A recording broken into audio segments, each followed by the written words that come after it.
Hello दोस्तों, नमस्कार, प्रणाम। आप सब कैसे हैं? आशा करता हूँ कि आप सब अच्छे होंगे। आज मैं आप लोगों के लिए एक पौराणिक कथा सुनाने जा रहा हूँ जिसका नाम है श्रवण कुमार। पौराणिक युग में शांतनु नाम के एक सिद्ध साधु थे। इनकी पत्नी भी एक सिद्ध धर्मपरायण नारी थी।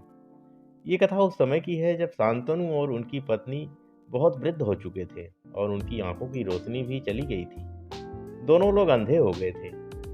इन दोनों का एक बेटा था जिसका नाम था श्रवण कुमार।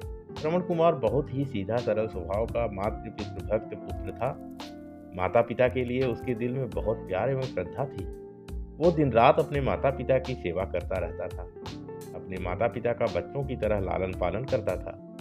श्रवण कुमार के माता पिता भी अपने आप को गौरवशाली महसूस करते थे और अपने पुत्र को दिन रात हजारों आशीर्वाद और दुआएं देते थे। कई बार एक दूसरे से कहते थे कि हम कितने धन्य हैं कि हमें श्रवण जैसा मातृ भक्त पुत्र मिला है, जिसने स्वयं के बारे में ना सोचकर अपना पूरा जीवन वृद्ध नेत्रहीन माता पिता की सेवा में लगा दिया। इसकी जगह कोई अन्य होता तो विवाह के बाद केवल अपने हित के बारे में सोचता और बूढ़े अंधे माँ बाप को कहीं छोड़ आता और खुशी खुशी अपना जीवन गुजारता। जब ये बात श्रवण से ने सुनी तो उसने माता पिता से कहा, मैं कुछ भी अलग नहीं कर रहा हूँ, यह मेरा फर्ज है। जब मैं छोटा था तब आपने मुझे इससे भी अच्छा जीवन दिया और मुझे यह सौभाग्य मिला है कि मैं आपकी सेवा कर सकूं। आप दोनों जो भी इच्छा रखते हैं मुझसे कहें, मैं उन्हें अवश्य पूरा करूंगा। तब श्रवण कुमार के माता पिता ने कहा, पुत्र, हम दोनों की आयु बहुत हो चुकी है। अब जीवन का कोई भरोसा नहीं, कब आंख बंद हो जाए। ऐसे में हमारी एकमात्र इच्छा है, हम तीर्थ यात्रा करना चाहते हैं। क्या तुम हमारी यह इच्छा पूरी करोगे?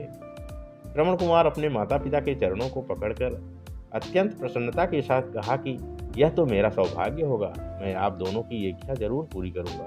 श्रवण कुमार अपने माता पिता को तीर्थ करवाने हेतु एक कांवड़ तैयार किया, जिसमें एक तरफ माता व दूसरी तरफ पिता को बैठाकर कांवड़ के डंडे को अपने कंधे पर रखकर यात्रा शुरू किया। उसके हृदय में माता पिता के प्रति इतना स्नेह था कि उसे उस कांवड़ का भार पता ही नहीं चला।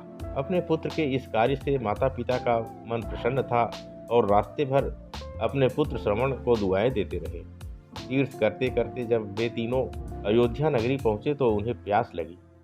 श्रवण कांवड़ को जंगल में रखकर हाथ में पत्तों का पात्र बनाकर सरयू नदी से जल लेने गया। उसी समय उस वन में अयोध्या के राजा दशरथ आखेट पर निकले थे और उस घने वन में हिरण को शिकार बनाने के लिए उसका पीछा कर रहे थे। तभी उन्हें जंगल में भीड़ झाड़ियों के पार सरयू नदी से पानी के हलचल की आवाज आई।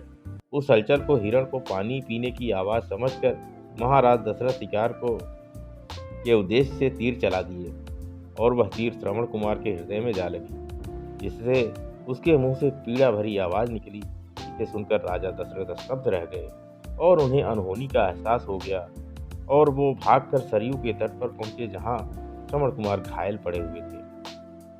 यह देखकर राजा दशरथ भयभीत हो गए और उन्हें भूल का एहसास हो गया। राजा दशरथ श्रवण के समीप जाकर उनसे क्षमा याचना करने लगे।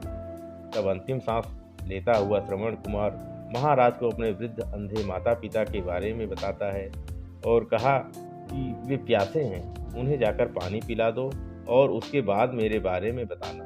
ना कहकर श्रवण कुमार की मृत्यु हो जाती है। भारी हृदय के साथ महाराज श्रवण कुमार के माता पिता के पास पहुंचकर पानी पिलाते हैं। माता पिता आश्चर्य से पूछते हैं कि उनका पुत्र कहाँ है। भले ही वे अंधे थे, पर आहट से ही वे अपने पुत्र को पहचान लेते थे। माता पिता के प्रश्नों को सुनकर महाराज दशरथ उनके चरणों पर गिर जाते हैं और पूरी घटना को उन्हें बताते हैं।